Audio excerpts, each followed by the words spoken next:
Welcome to KK English media viewers.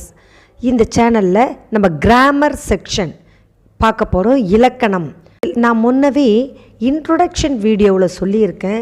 நம்மளோட சேனலில் 3 விதமான வீடியோக்கள் வரும்னு. First one conversation practice video, நல்லா பாருங்கள். டெய்லி எப்படி பேசலான்னு சொல்லி கொடுத்துருக்குறேன். செகண்ட் ஒன் பேசிக் வீடியோ, பேசிக்காக இங்கிலீஷ் எப்படி பேசலான்னு போட்டிருக்கேன். மூணாவதாக இது கிராமர் வீடியோ. இந்த வீடியோவில் நம்ம ஃபுல்லாக கிராமர் தான் பார்க்க போகிறோம். ஒரு மொழிக்கு கிராமர் ரொம்ப முக்கியம். நம்ம உடம்புக்கு எப்படி உயிர் முக்கியமோ அந்த மாதிரி நம்ம பேசக்கூடிய மொழிக்கு இலக்கணம் கண்டிப்பாக அவசியம். இலக்கணம் தெரிந்து நாம் பேசும்போது பிறர் மத்தியில் மதிப்பு நமக்கு அதிகமாக இருக்கும். ஃபஸ்ட்டு இன்றைக்கி கிராமர் செக்ஷன் 1ல் நம்ம பார்க்க போகிறது சென்டென்ஸ், வாக்கியங்களோட வகைகள் பார்க்க போகிறோம். இந்த சென்டென்ஸில் நம்ம பேசக்கூடிய எல்லாமே சென்டென்ஸாக பேசுவோம். A word or group of words which makes a complete sense is called a sentence. ஒரு வார்த்தை அல்லது பல வார்த்தைகளின் தொகுப்பு முழுமையாக ஒரு பொருளை தருமானால் அவை வாக்கியம் எனப்படும். வாக்கியம், இந்த வாக்கியம் நம்ம பேசும்போது பிறருக்கு புரியும். வாக்கியம் இல்லாமல் பேசினா யாரும் புரிஞ்சிக்க மாட்டாங்க. இந்த சென்டென்ஸ் 4 விதமான சென்டென்ஸ் இருக்குது. First one declarative sentence, second one interrogative sentence, third one imperative sentence, fourth one exclamatory sentence. சென்டென்ஸ்லேயே கடைசியாக ஃப்ராக்மெண்ட் அப்படின்னு இருக்குது. First declarative sentence. A sentence that makes a statement or assertion is called a declarative or assertive sentence.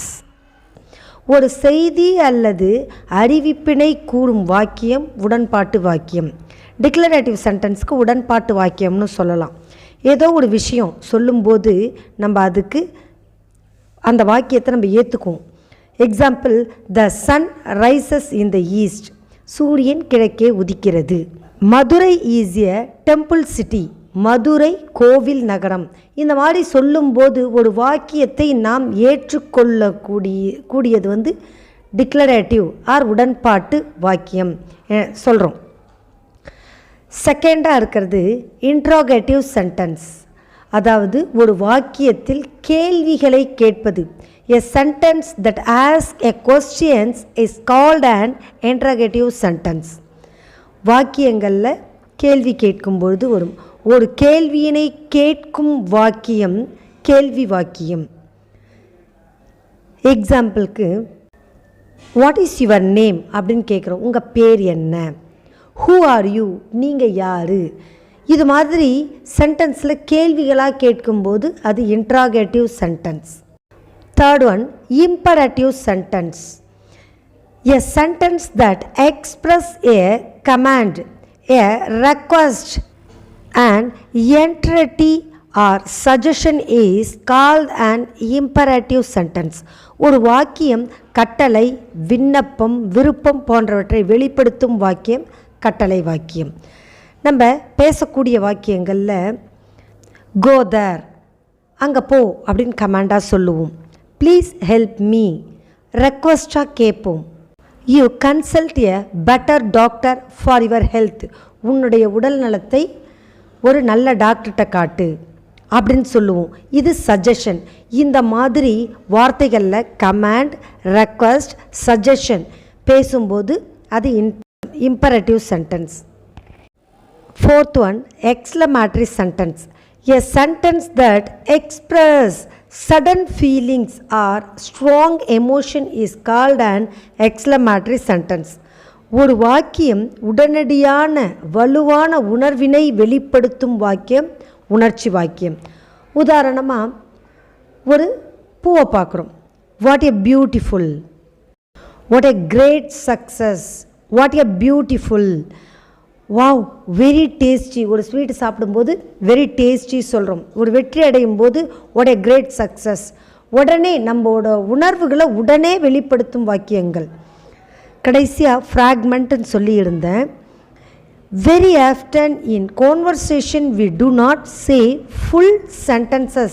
People ask questions and give response in a words or two. This is called fragment. நம்ம பேசக்கூடிய வாக்கியங்களில் சின்ன சின்ன துணுக்குகளாக பேசுவோம். அதாவது how are you அப்படின்னு கேட்டால் fine அப்படின்ற ஒரு சின்ன வார்த்தையோட முடிஞ்சிடுவோம். ஆனால் அந்த ஃபைன்ற அர்த்தம் நம்ம கேள்வி கேட்டவங்களுக்கு புரியும், நம்ம நல்லா இருக்கோன்ட்டு. ஐ ஆம் ஃபைன் நீட்டாக பேச மாட்டோம், சின்னதாகவே பேசி முடிச்சிடுவோம். கான்வர்சேஷனில் சின்ன சின்னதாக பேசுகிறதுக்கு ஃப்ராக்மெண்ட்னு பேர்.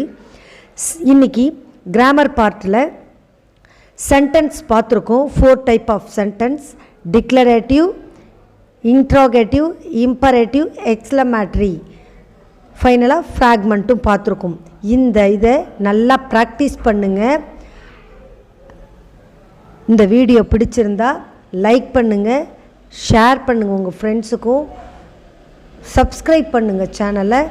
Thank you viewers.